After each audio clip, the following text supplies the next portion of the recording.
Zoey, heartbroken over the loss of the heart of the sea, discovers it adorning the neck of her ex-boyfriend Blaine's fiancée, Sofia. Convinced Blaine gifted it to Sofia, Zoey confronts him, leading to a heated argument and an unexpected kiss.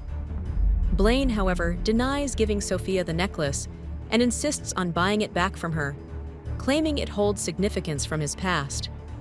Meanwhile, Sofia, hurt and confused, seeks revenge. Why did Sofia lie about how she acquired the heart of the sea? What is the true significance of the necklace to Blaine? What revenge is Sofia planning? Will Zoey ever get her necklace back? Why am I here?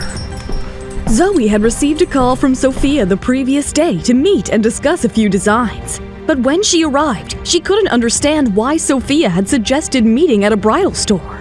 Zoey went to confirm with the receptionist. Hi, I'm here to meet Miss Sofia, but suddenly, Zoey spotted Blaine dressed in a wedding tuxedo, staring at her blankly. Sofia was standing next to him wearing bridal attire. Zoey, over here! Hi, Sofia. You look lovely. Oh, thank you, Zoey. And thank you for making it today. If you're busy, we can discuss the designs some other time. Don't worry about it, Zoey. I'm a master multitasker. I'm just so busy right now with all the last-minute wedding preparations, you know. And this was the only time I had to meet with you. Don't worry, we're almost done. All right, I'll be right here. Zoey sat there, pretending to focus on a wedding magazine while Sofia went to the changing room.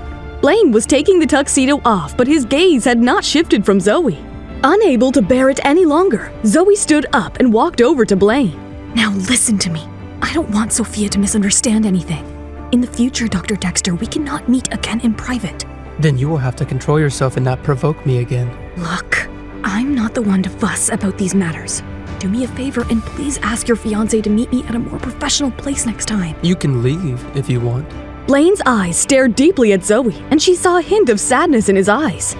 But before she could react, Blaine dropped a bomb. But before you go, you should know this. I've got rid of the heart of the sea, which means I have let go of the past. So you better stay out of my life. Zoey's heart turned to ice as Blaine stormed out of the store. Overwhelmed by emotion, she couldn't contain herself and hastily fled the scene as well. Sofia was observing all of this from the changing room with a cunning smile. I mean, this patient is not just any patient. He's an HIV-positive patient. The surgery is tricky with only a 50% chance of success.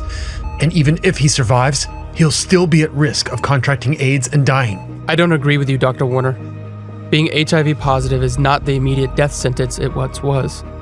But without brain surgery, this man's life will be over.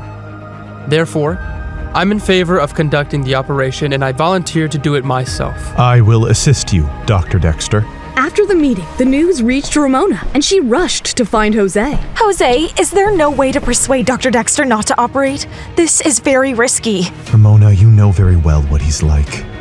Dr. Dexter has made up his mind, and no one can change it. You are not understanding.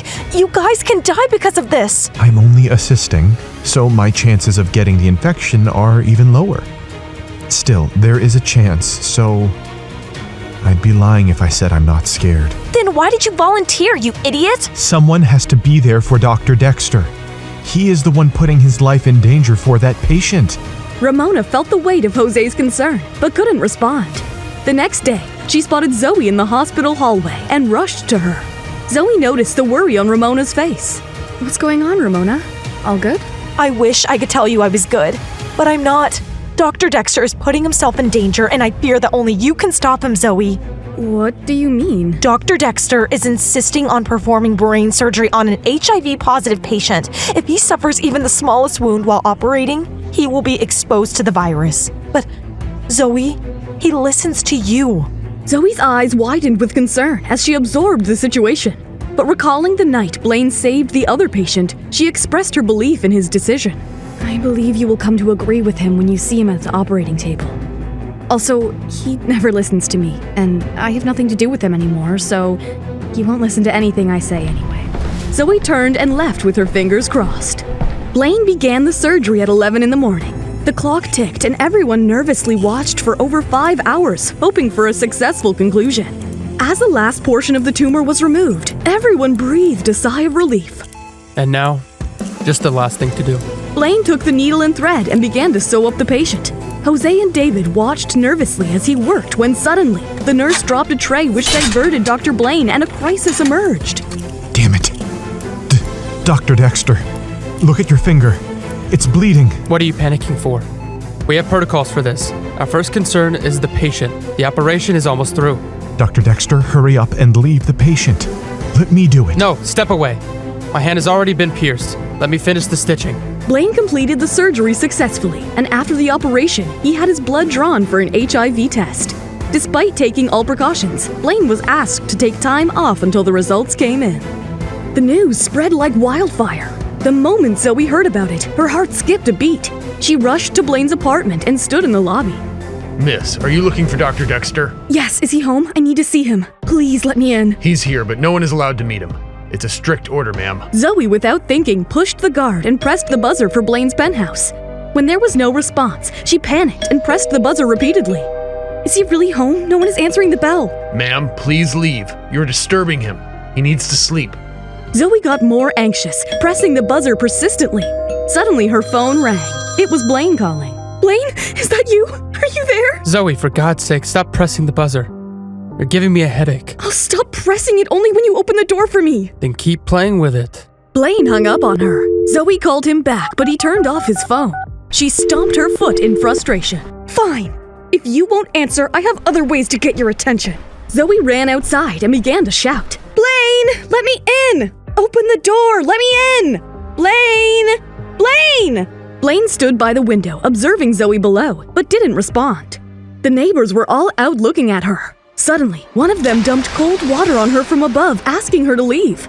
Without a second thought, Blaine grabbed his jacket and rushed downstairs to her aid. Zoey, can you be any more foolish?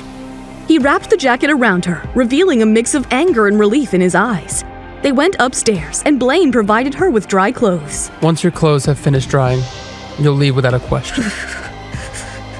What did you have for lunch? I said, you'll leave without a question. The tension between them intensified as Blaine shouted aggressively at Zoey, sending a chill down her spine. What lies ahead for Zoey and Blaine's complicated relationship?